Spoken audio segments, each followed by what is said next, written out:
நாமக்கலில் விஜய் பிரச்சாரத்தில் தனியார் பல் மருத்துவமனை சேதப்பட்ட வழக்கில் காவல்துறை பதிலளிக்க சென்னை உயர்நீதிமன்றம் உத்தரவிட்டுள்ளது.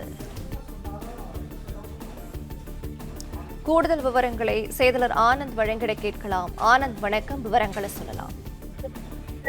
வணக்கம். தமிழக வெற்றி கழக நாமக்கல் பரப்புரையின் போது தனியார் பல் மருத்துவமனை சேதப்படுத்தப்பட்ட வழக்கில் அந்த வழக்கை ரத்து செய்ய கோரி தாக்கல் செய்யப்பட்ட மனுவிற்கு பதிலளிக்க காவல்துறைக்கு சென்னை உயர்நீதிமன்றம் உத்தரவிட்டிருக்கிறது.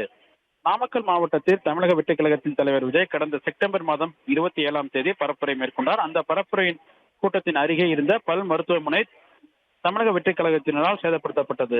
இது தொடர்பாக நாமக்கல் மாவட்ட செயலாளர் சதீஷ்குமார் உள்ளிட்டோர் மீது காவல்துறை வழக்கு பதிவு செய்தது. இந்த நிலையில் தனக்கு எதிரான வழக்கை ரத்து செய்ய வேண்டும் என கோரி சதீஷ்குமார் சென்னை உயர்நீதிமன்றத்தில் மனு தாக்கல் செய்திருக்கிறார்.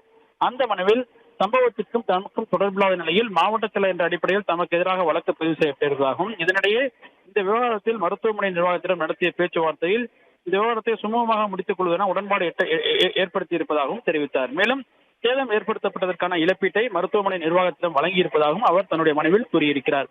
எனவே தனக்கு எதிரான வழக்கை ரத்து செய்ய வேண்டும் எனவும் அவர் தன்னுடைய மனுவில் கூறியிருக்கிறார். இந்த வழக்கு நீதிபதி ஜெகதீஷ் சந்திரா முன்பாக விசாரணைக்கு வந்த பொழுது காவல்துறை தரப்பில் ஆஜராகியிருந்த கூடுதல் குற்றவியல் வழக்கறிஞர் முகிலன், மாவட்ட செயலர் என்ற முறையில் சதீஷ்குமார் இந்த சம்பவத்திற்கு பொறுப்பு என்பதால் வழக்கை ரத்து செய்யக்கூடாது எனவும் எதிர்ப்பு தெரிவித்தார். மேலும் பதிலளிக்க கால அவகாசம் வேண்டும் எனவும் கோரினார்.